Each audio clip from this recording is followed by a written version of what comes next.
Hey guys, it's George here. A few months ago we bought a Volkswagen T5 with long wheelbase and high roof with some problems on the engine. We did not know exactly the problem of the engine. It's a 2.5 BNZ, but we had no clue what's happening with the engine when we bought it. We were trying to load it the wrong way around because that's the way we could get it in there. My brother wasn't happy, was showing me the middle finger. We bought the van in the north of Norway at they do little auction, the highest bidder to get it, and it was like a repair project. We knew it had some problem with the engine, but we didn't know exactly what it was. We were not able to start it on the day we bought it, so as you could see, we loaded on the trailer. We want to make a camper van out of it. It's an adventure van, it's a 4-wheel drive, and we are pretty happy to investigate furthermore. That's the way the engine sounded when we managed to start it.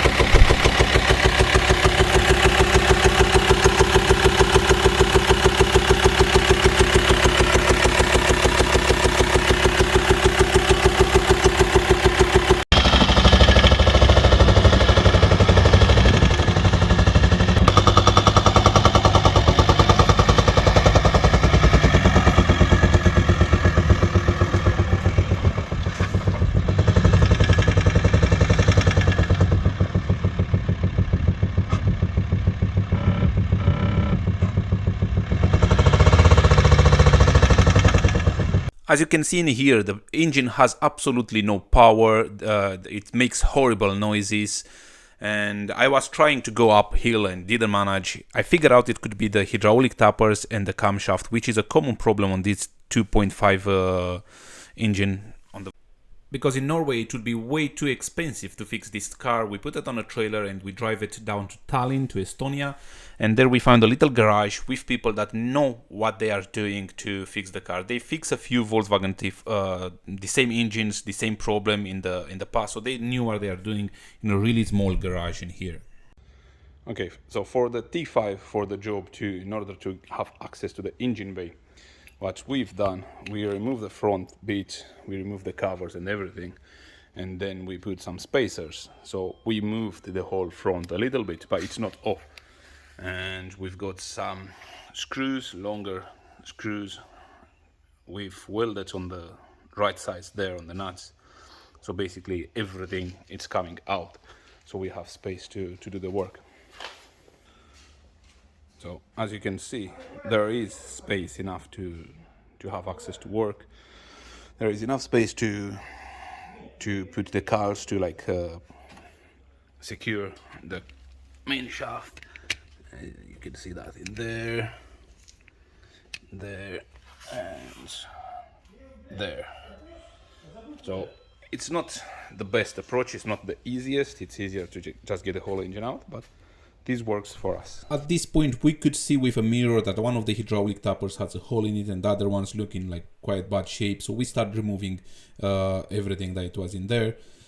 I'm not going to cover the whole process of rebuilding the engine because these I seen on a few different videos on YouTube that it's pretty much covered. I'm covering the informations I could not see on the other videos so far. Maybe this will help someone else. I was attempting to do this job DIY by myself, and it would have been a mistake because I did definitely not had all the right tools, and I could not fix it by myself. Okay, so this here in my hand, it's one of the hydraulic tappers from the Volkswagen, from the T5, and you can see how small this thing is, but because of one thing like this in the middle of the engine, the car doesn't run. So that's one of the problems. So we're going to replace all of them, the tappers, and we're going to replace the camshaft and put everything new in there. But that's what can stop a car. Also on a first inspection, before cleaning the old camshaft, there are visible marks right there, on here, quite visible, and this corner also looks a little polished where the broken tapper was. It has a lot of little scratches, and in there. So yeah, definitely new one going in, which is this brand fucking shiny new. We remove everything from there, we clean properly everything, and you can see one of them had a proper hole. I showed it to you earlier. The other ones, all of them were like really bent, so not even one of them was not showing signs of like wear and damages. And it's quite a shame because the car only has about 300,000 kilometers.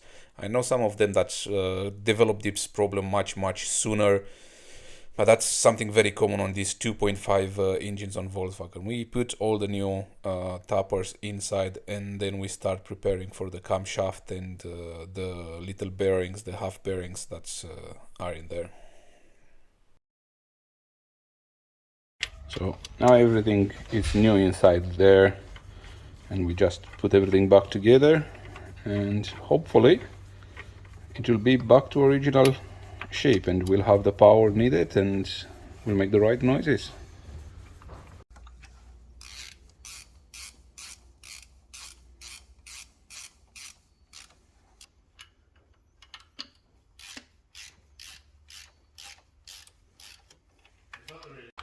Now that we approach everything pretty close together, putting the exact amount of power with the manometric key to tighten up, it's recommended, and it's starting from 3, 5,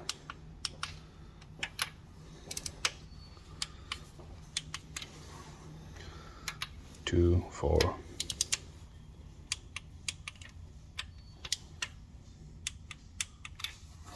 At this point we were on the 3rd day of working on the engine. We were doing the last adjustments. We are making sure that everything gets, the timing gets correct in between all the tappers, and really hoping to close the engine bay and start putting the van back together, which will tell us if we fix it or not.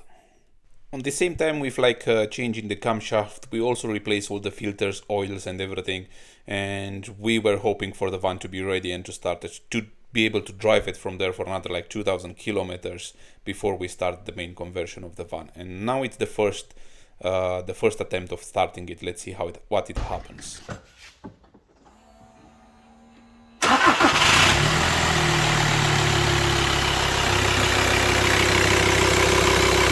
Much quieter.